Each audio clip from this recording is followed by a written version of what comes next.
অষ্টমীতে ঠিক বলো না আসছো তুমি কটায়?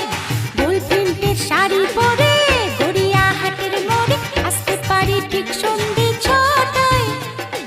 এলাম যে কথা নিতে পুজোর অষ্টমীতে ঠিক বলো না আসছো তুমি কটায়? সত্যি করে বলো না, করো না আমায় ছলো না। সত্যি করে বলো না, করো না আমায় ছলো না। গোল প্রিন্টের শাড়ি পরে গড়িয়াহাটের মোড়ে আসতে পারি ঠিক সন্ধে 6টায়। এলাম যে কথা নিতে পুজোর অষ্টমীতে